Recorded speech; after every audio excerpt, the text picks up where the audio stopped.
$5 trillion. That's a lot of cash. It's the number the Trump administration says it will save thanks to its blitz of corporate deregulation. But what is getting redlined in order to save the green? Plus, the deranged Minnesota shooter blamed his ex-girlfriend for being the catalyst behind his sick rampage. If you don't know what a furry is, you're about to. I'll tell you how the bizarre subculture is connected to the tragedy. And from controversy to cashing in, American Eagle has Sydney Sweeney to thank for big profits. I'll get you all the details on all that and more today, Friday, September 5th. I'm Caitlin Becker, and this is the New York Postcast. First up, a Post exclusive. President Trump's desire to get rid of red tape is no secret, and the administration says it's going to save big bucks on cutting more of it from Obama-era regulations. It says it could save American businesses as much as $5 trillion with a T dollars over the next fiscal year. The Office of Management and Budget, a bunch of number crunchers who work at the White House, says that things like President Obama's emissions directives or a requirement for all executive branch agencies to buy paper straws are costing Americans a lot of cash. That Obama emissions finding aimed at slowing climate change found that several categories of emissions from things like gas-guzzling cars and trucks were harmful to public health, but those rules also spiked energy costs. Cutting them is likely to save trillions alone. The OMB says that there are 245 deregulatory initiatives either already enacted or planned by the end of the month. Do you know what a furry is? It's a person who enjoys dressing up as an animal, and the subculture is the latest twist in the tragic tale of the Minnesota school shooting. Not long before the tragedy at Annunciation Catholic Church, the shooter had dumped his girlfriend, 22-year-old Abigail Bodick, who the Daily Mail referred to as a furry. Bodick was pictured on social media wearing cat ears and whiskers at an anime convention earlier this year. And in a series of sick documents linked to shooter Robin Westman, he called his ex the, quote, rot of my suffering, and said that he was fascinated by furries. Now, he goes on to trash Bodick and wrote that he pointed his gun at the back of her head to, quote, see if I would feel anything, adding that the whole reason he purchased the firearm was to kill children. The horrendous details emerged as investigators continue to dig into why Westman opened fire last week during a back-to-school mass, firing 116 rifle rounds that killed 2 children and injured 19 others before turning the gun on himself. Now, the incident seems to have prompted President Trump's Justice Department to discuss whether to ban transgender Americans from buying firearms. Sources tell the Post that some members of the DOJ think that such a move can be approved as a follow-up to President Trump's executive order banning transgender people from serving in the military. Now to a new study about marriage and mental health. Opposites, they don't always attract, and this study found that people with psychiatric disorders like depression or anxiety, and who among us doesn't have that? I know I do, but that these people were more likely to pair up with someone suffering from the same mental health struggles. Researchers say that the pattern was found, quote, across countries, across cultures, and of course, generations. Previous studies have shown that one partner suffering from mental health issues had an impact on the other's mental health. But this is the first time that the data suggests such issues play a role in sparking relationships. It's a like attracts like kind of thing. The study also found that these couples who suffer from the same or similar disorders have children who are twice as likely to develop those issues compared to children with just one parent with such a disorder. Now to our big story. You all remember this, right? Genes are passed down from parents to offspring, often determining traits like hair color, personality, and even eye color. My genes are blue. Sydney Sweeney has fur genes. That was the controversial Sydney Sweeney ad for American Eagle that had the left screaming about eugenics and the right calling it wokeness run amok. But for the retailer, it turned out to be the most successful ad campaign in company history. American Eagle posted the second largest quarter of revenue ever, and credits the ad for, quote, unprecedented new customer acquisition. Sweeney's custom jeans sold out in a week. The jacket she wore in the ad in just a day. The huge sales sent the company's stock soaring high, like an American Eagle, up 30%. Sweeney, however, doesn't seem to want anything to do with this ad, the good, the bad, or the political correctness. In an interview with Vanity Fair to talk about her upcoming film, she was obviously asked about the hubbub around the ad. Sweeney shut down that line of questioning real quick, saying, quote, I am there to support my movie and the people involved in making it. I am not there to talk about jeans. So is good news for American Eagle bad news for the Sweeney brand? I'm going to chat about that with Page Six editor Ian Moore. Ian, after that huge backlash over this American Eagle ad, we have talked about it so much. It turns out it was not such a bad thing for American Eagle. They're signing her on for more, right?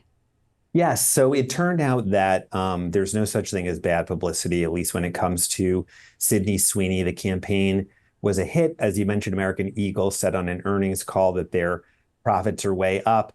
And you just have to wonder if the backlash against this good jeans campaign was maybe a vocal minority. You know, I always wonder when we have stories about, commenters are dragging this person and dragging that person, and you kind of have to look, who are these commenters? Sometimes if it's like Randy 12345 with 4 followers, or who knows, could it be Russian disinformation bots? Who knows? But in this case, I think that the alleged backlash actually created more interest in the campaign. And a lot of people came out and defended Sydney Sweeney and liked the campaign, and now they've signed her up for more. And to your point about, we've heard it before, there's no such thing as bad publicity. The hoopla around it all really did force people to say, let me go look at it. At least let me go see this for myself. Let me check it out. So it just invariably puts more eyes on the product they're trying to sell. That is such a great point. I think in this marketplace where things are so fragmented and people's interest is so hard to get, this actually did get more interest. And, it's a product of our times and social media, but in this case, it worked. Yeah, the social media part of it is really where this kind of grew. And does that translate to actual physical sales or the lack of physical sales? It just does seem like the majority of consumers didn't see this as some sort of coded eugenics thing. So it does go to your point of, is this kind of just a small online, very noisy minority, that kind of woke mob mentality that blew up in headlines and not necessarily in reality? Yeah, I think it's a new thing that we've seen in celebrity coverage where, commenters can really drive stories and then everyone's picking it up. And then you'll see that like the AP is now calling, experts and academics to weigh in. And suddenly what, might have just been a handful of commenters turns into a huge thing. But did that represent the majority of the American public? Obviously not in this case.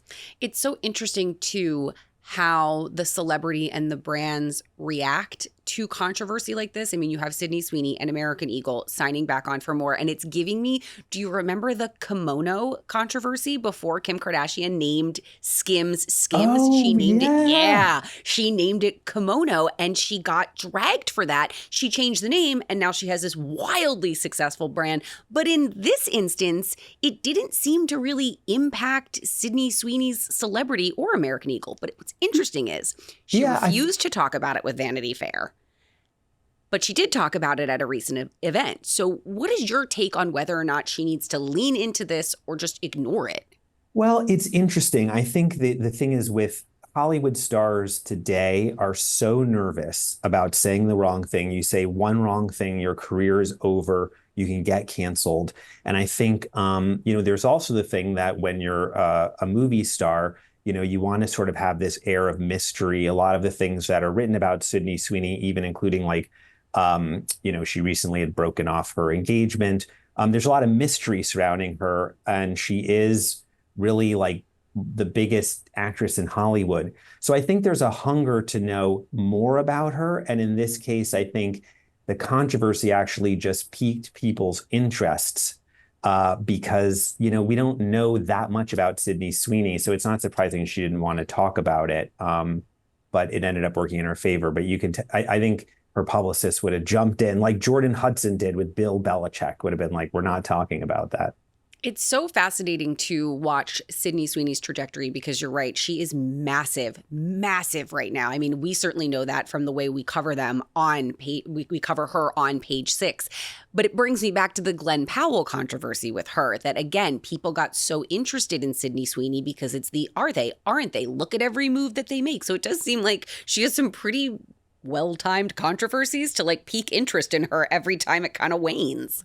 Yeah, exactly. And she's in the right place at the right time. She was at Jeff Bezos's wedding. Now we've reported that there are rumors she's dating Scooter Braun, Justin Bieber's former manager.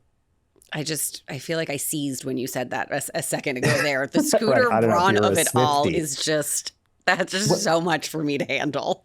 Well, the other thing, too, is that there were reports saying that as you saw that Sydney Sweeney's most recent movie, which was called Americana, allegedly bombed in the wake of this we talked about it on the American podcast. Eagle It was controversy. a flop. It was a flop, but the thing about it is, I think you need to look behind the numbers. So that movie had premiered, it was an indie movie, a small movie that premiered at South by Southwest back in 2023. It was bought by a distributor a year later that kind of rescued it out of just not being distributed at all. And the production company that made it went bankrupt. So the thing about it is, it's not like Sydney Sweeney was in like an X-Men movie that bombed. In this case, I mean, it was a really small movie. It had been around for a few years. So I think, that might have been overblown too, that this movie flopped. It did flop, but I think it was an old movie and it wasn't a very high profile release. It was released in 1,000 theaters. Well, one thing we know for sure Sydney Sweeney is good at, making us talk about her, because we could probably go on forever. Ian, thank you so much for joining me. Thank you. Anytime. To a controversy of a different kind now.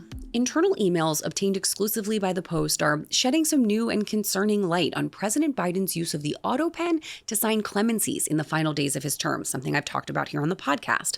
Then White House Staff Secretary Steph Feldman was the keeper of the Autopen, and these emails show that she wasn't quite sure what to do with 3 documents that listed 2,500 clemency recipients. Feldman sought the advice of White House counsel. The deputy White House counsel replied by asking the office's chief of staff, quote, thoughts on how to handle this. He doesn't review the warrants. He, it seems, means President Biden.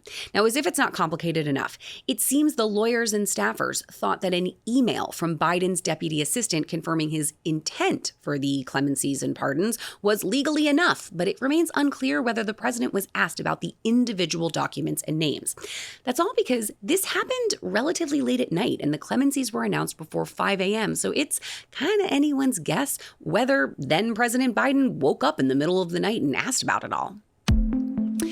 Taylor Swift's soon-to-be mother-in-law, Donna Kelce, is getting slammed by some Swifties for a very boomer-like mistake.